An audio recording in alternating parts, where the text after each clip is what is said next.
3 सीटों माटे योजाई चूकी है। 100% मतदान थयुं छे। 176 धारासभ्यों जे मत आपवा पात्र लायक हता एमणे बधाए ज मतदान कर्युं अने नक्की करेला शेड्यूल प्रमाणे 4 वागे पहला मतदान पूरुं थयुं अने 5 वागे मतगणतरी शरू थवानी हती, परंतु कांग्रेसना नेताओने एमनी हार ए नजर सामे देखाय छे।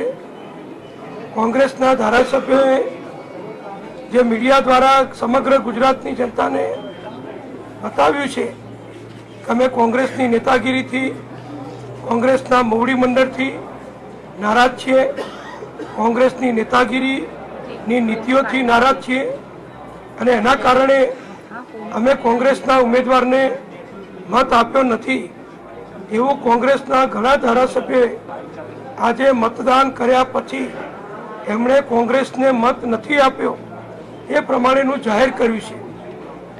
अने छेल्ले साणंदना धारासभ्य करमसिंहभाई तरफथी पण जे जाहेर करवामां आव्युं ने जे मीडिया द्वारा आखा गुजराते जोयुं छे के एमणे पण कांग्रेसना उम्मीदवारोने मत नथी आप्या। आ चूंटणी ए कांग्रेस माटे जीवन मरणनो सवालरूप चूंटणी हती। एमना वरिष्ठ सीनियर नेता श्री अहमदभाई पोते उम्मीदवार हता एटले एमनी हार नक्की थई जता मत गणतरी अटकाववा माटे अने एनकेन प्रकारे कायदाकीय गूंचवाड़ा उभा करी अने आखी प्रक्रियाने अटकाववा माटे कांग्रेस तरफथी बिन जरूरी बाधाओ चूंटणी अधिकारी समक्ष उपस्थित करवामां आवेला। चूंटणी अधिकारीश्रीए बधुं ज अभ्यास कर्या पछी एमना बाधाओ रद्द कर्या अने रद्द कर्या पछी भारतना चूंटणी पंच समक्ष एनो अहेवाल रजू कर्यो छे अने अहेवालना आधारे टूंक समयमां भारतनुं चूंटणी पंच योग्य आदेशो आपशे। पण आ वात अमारे एटला माटे कहेवी पड़े छे के चूंटणी थई गई छे, तमाम धारासभ्योए मतदान करी दीधुं छे, 176 बेलेट मतपेटीमां आवी चूक्या छे, हवे एनी गणतरी बाकी छे अने आ गणतरी लगभग 1 कलाकमां पती जाय। पण कांग्रेसने जे नक्की एमनी हार देखाई रही छे एना कारणे कांग्रेसना कार्यकरोने साचववा माटे, एमनो विश्वास संपादन करवा माटे के अमे कंईक करी रह्या छीए अने खोटी रीते चूंटणी थई छे एवुं खोटी रीते प्रस्थापित करवा अने हारी जवाना छे नक्की छे, पण अमे हारी गया एना कारण ए जुदा जुदा प्रकारना उभा करी अने विवाद उभो करी अने गणतरीने टाळवा माटे सतत प्रयत्न करी रह्या छे। 5 वागे गणतरी शरू थवानी हती, अत्यारे लगभग 7 वागवा आव्या छे। 2 कलाक सुधी आ गणतरी विलंबमां मुकाई छे। हजारों कार्यकरो, नागरिको, पत्रकार मित्रों, पूरो देश आनी इंतजारी करी रह्यो छे, पण कांग्रेस हार नजर सामे देखावाना कारणे नाना मोटा खोटा टेक्निकल बिनजरूरी अने आक्षेपात्मक एवा निवेदनों करी एवा अने आक्षेपात्मक एवा निवेदनों करी एवा वादा लई अने एमणे गणतरी अटकावी छे।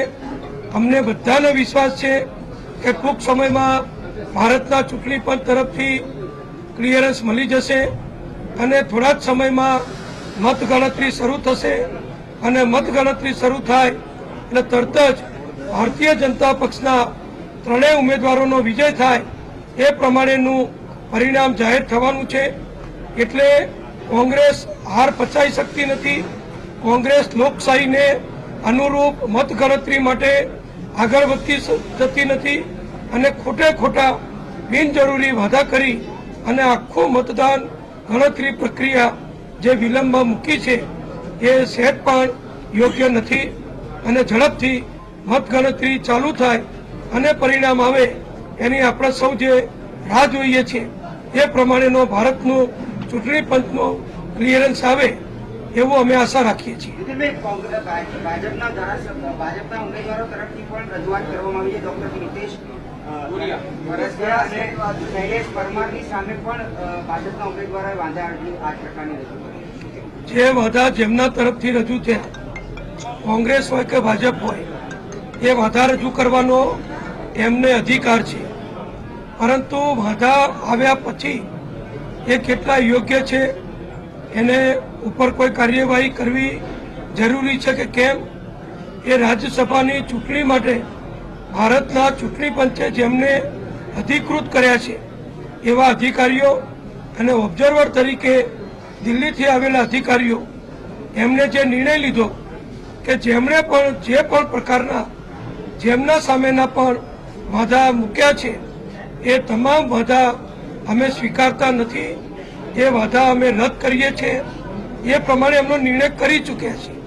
છતાં પણ કોંગ્રેસ હજુ એ ચુકાદાને, એ આદેશને, એ નિર્ણયને સ્વીકારવા તૈયાર નથી. એટલા માટે આ વિલંબ થઈ રહ્યો છે.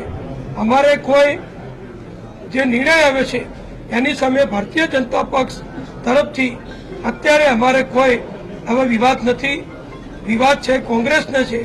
કોંગ્રેસ જો ઝડપથી આ વિવાદ પાછો ખેંચે તો પ્રક્રિયા ચાલુ થાય અને લોકશાહીની પદ્ધતિ પ્રમાણે જે પરિણામ મતદારોએ જ્યાં મત આપ્યા હશે ધારાસભ્યશ્રીઓએ એ હમણાં જાહેર થશે.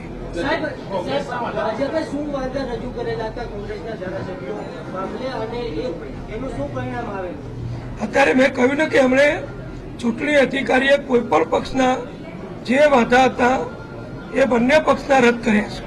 એની સામે અમે કોઈ વિવાદ કરતા નથી. વિવાદ છે કોંગ્રેસનો. કોંગ્રેસના ચૂંટણી એજન્ટ નિર્ણયને સ્વીકારે, એને સ્વીકારતી સહી કરે તો આખો પ્રશ્ન પૂર્ણ થાય છે. પણ એ કોંગ્રેસ તરફથી કરવામાં આવતું નથી અને હવે ભલે ના કરે. ચૂંટણી પંચ ભારતને આ નિર્ણય જણાવી ચૂકાયો છે. એને 1 કલાક ઉપરનો સમય થયો છે અને ત્યાં ટૂંક સમયમાં કાર્યવાહી પૂર્ણ થશે અને મતગણતરી શરૂ કરવાનો આદેશ